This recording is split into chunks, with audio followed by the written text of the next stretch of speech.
Hi friends, welcome back to our YouTube channel. Today we have to discuss about hashing technique in data structures course and advanced data structures course.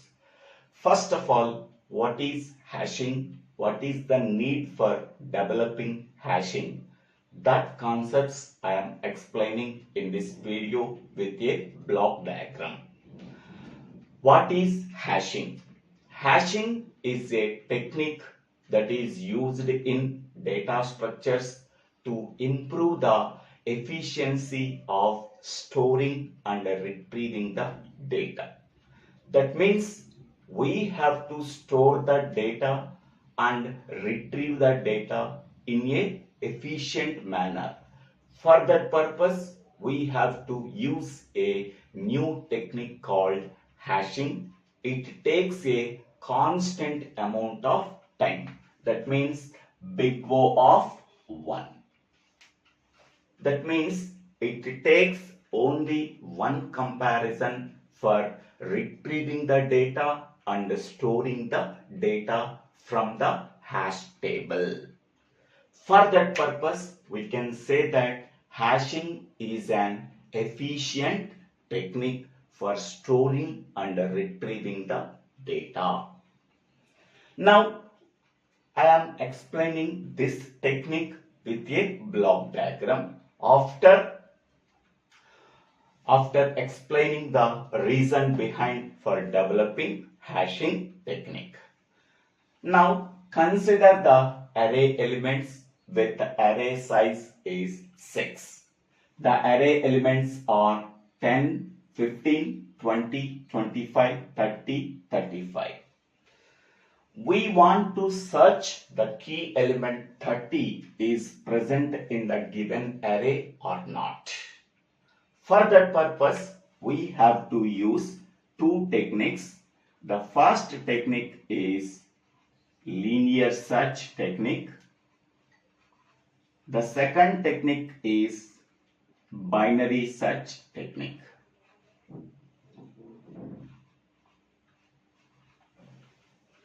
In the case of linear search, our key element is compared with each and every element within the given array until the key element is found in the array. If the key element is found in the array, we can say that it is a successful search. Our key element is not found in the array, we can say that it is a unsuccessful search. First, 30 is compared with 10. Both are not matched. Next, 30 is compared with 15. Both are not matched. 30 is compared with 20. Both are not matched. 30 is compared with 25. Both are not matched. 30 is compared with 30. Both are matched. We can say that it is a successful search. Our key element 30 is found at 5th position in the array. Suppose our key element is not found in the array, we can say that it is a unsuccessful search. So, the worst case time complexity of linear search is big O of n. It takes approximately n number of comparison for searching our key element in the given array elements. The maximum amount of time taken to search a key element in the given array elements is big O of n in the case of linear search. Whereas in the case of binary search, first we have to find the mid value. So mid value is equal to low plus high by 2. Low plus high by 2. Once we are finding the mid value, our key element is compared with mid value. Our key element is equal to the mid value. We can say that search is successful.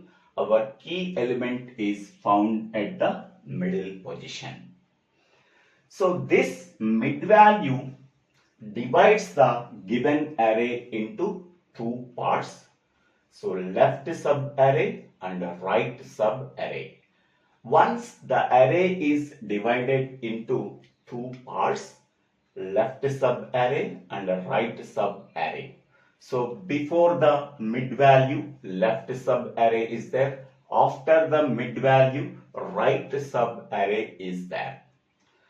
Now our key element is compared with the mid value. We can say that both are matched.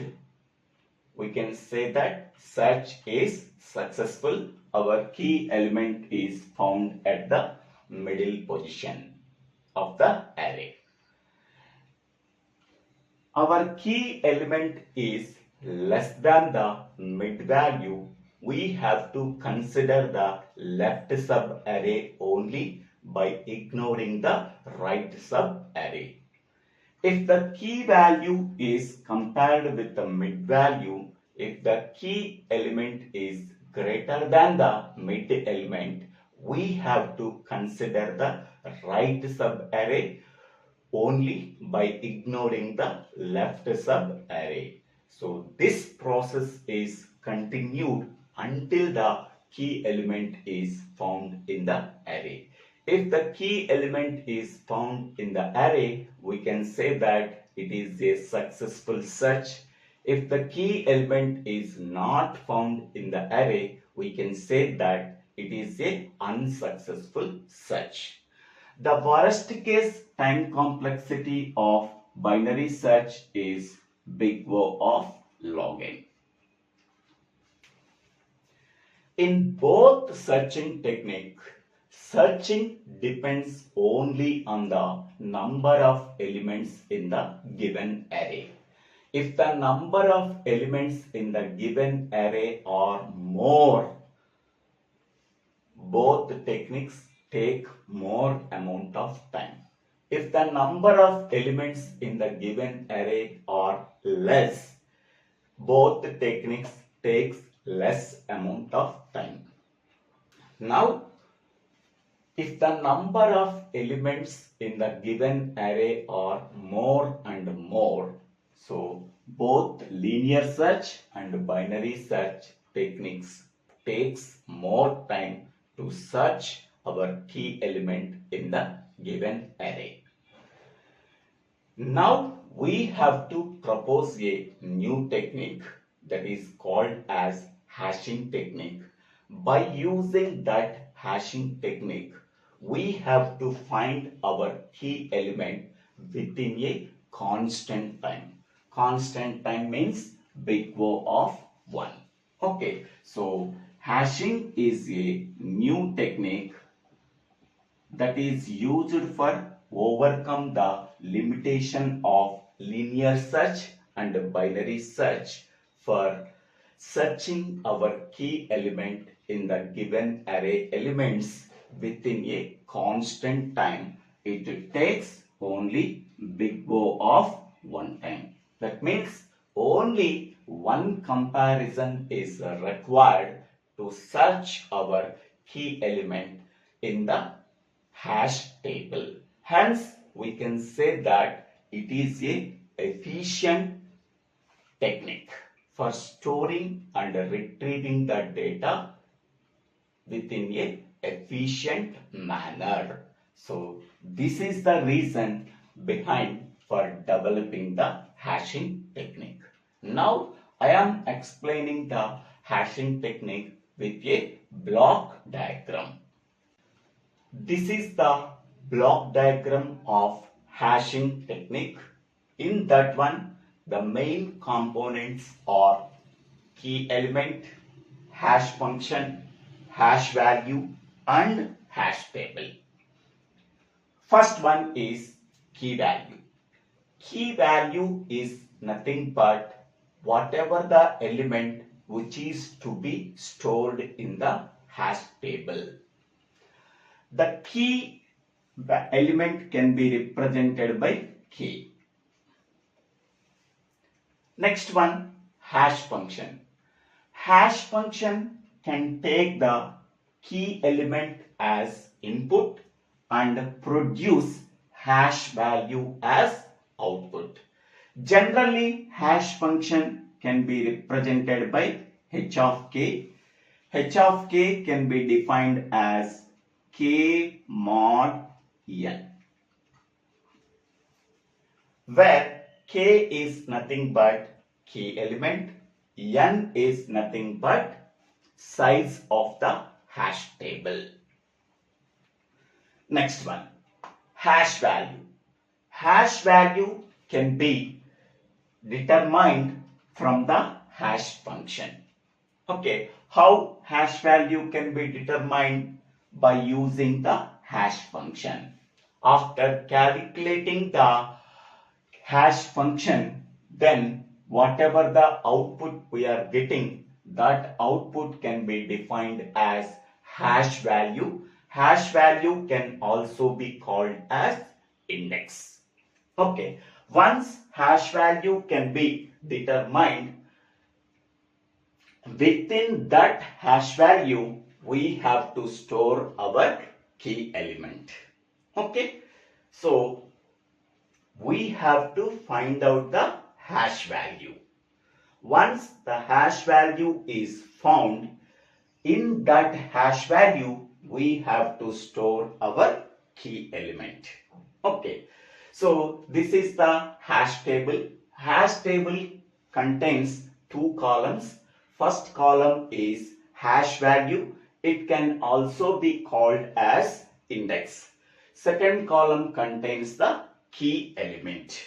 Okay.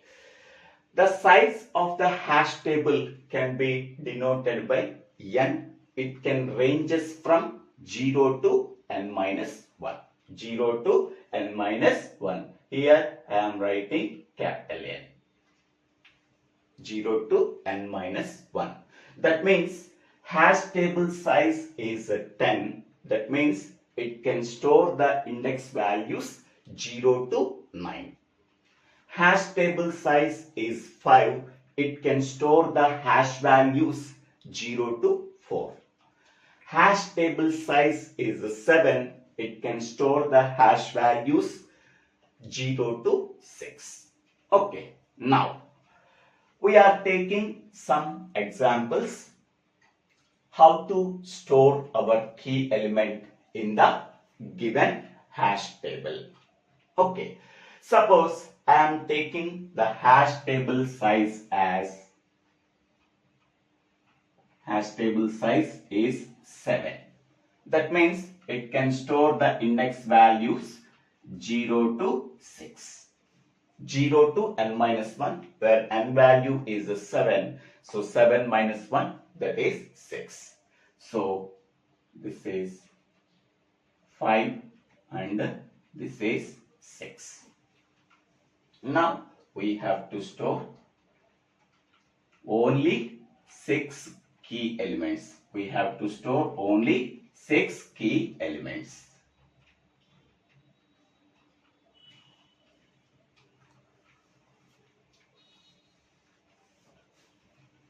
Now,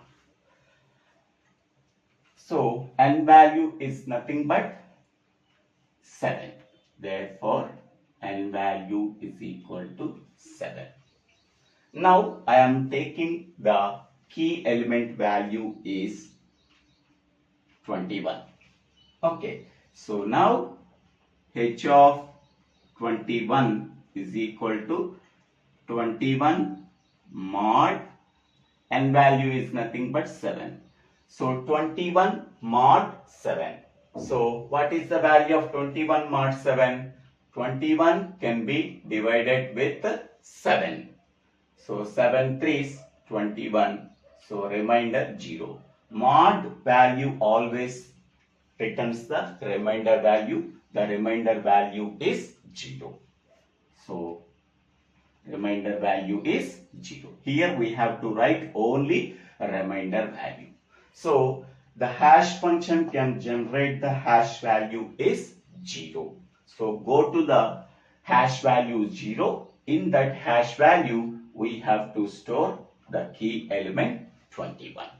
So the key element 21 is stored at hash value 0. Next one, I am taking 29. Key element as 29. So h of 29 is equal to key value is 29 mod 7. So 29 can be divided with 7. What is the remainder value we are getting? 1. So at hash value 1, we have to store the key element 29. Next one is I am taking 34. Key element is 34. So hash function is h of 34 is equal to 34 mod 7. What is the remainder value we are getting? So 6. So at index value or our hash value 6, we have to store the key element 34. Next one is key element is 7.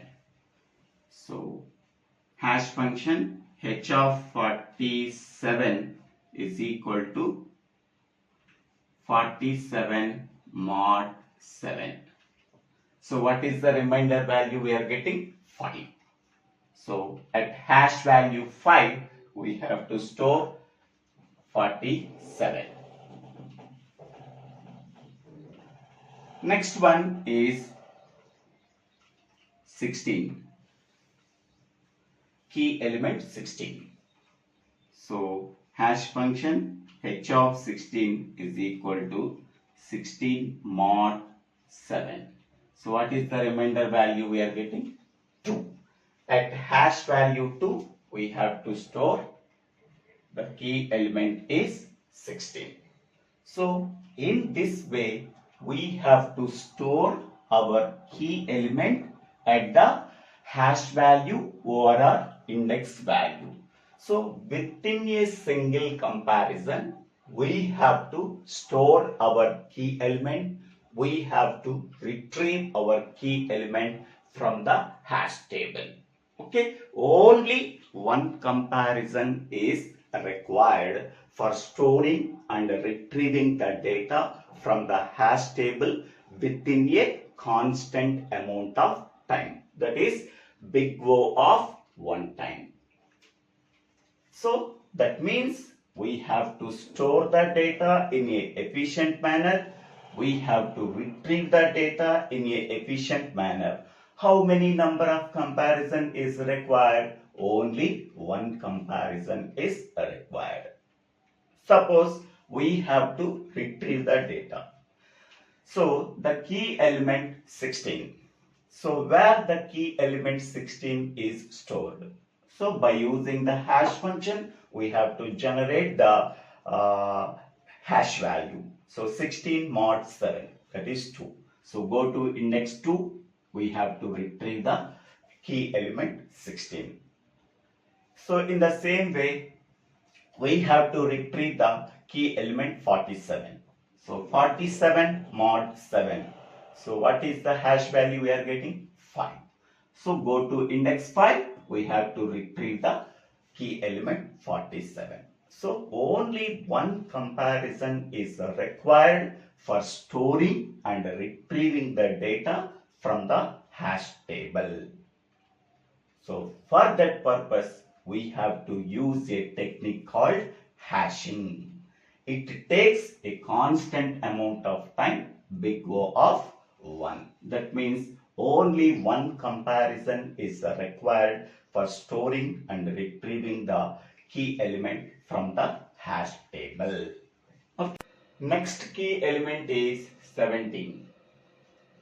So h of 17 is equal to 17 mod 7.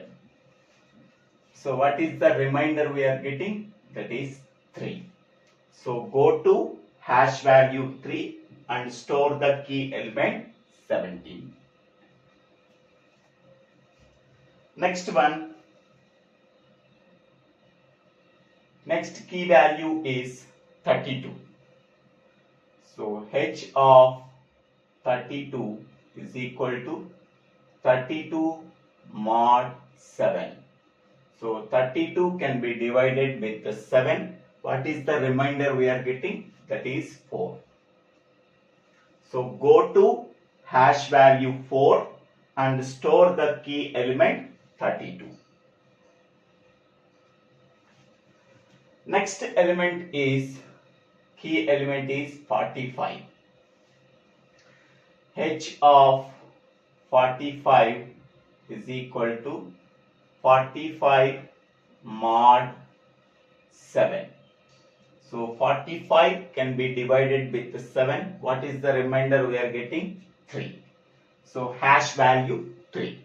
Go to hash value 3. So at index value or hash value 3, key element 17 is already stored. It is not possible to store key element 45 at the same index value 3. So this is the limitation. This limitation can be called as collision.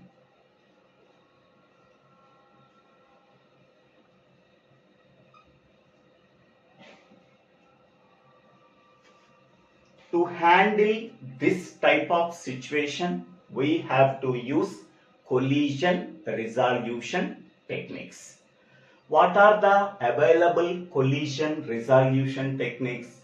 First one is separate chaining, second one is linear probing, third one is quadratic probing, fourth one is double hashing. So these are the collision resolution or handling techniques whenever only collision is occurred.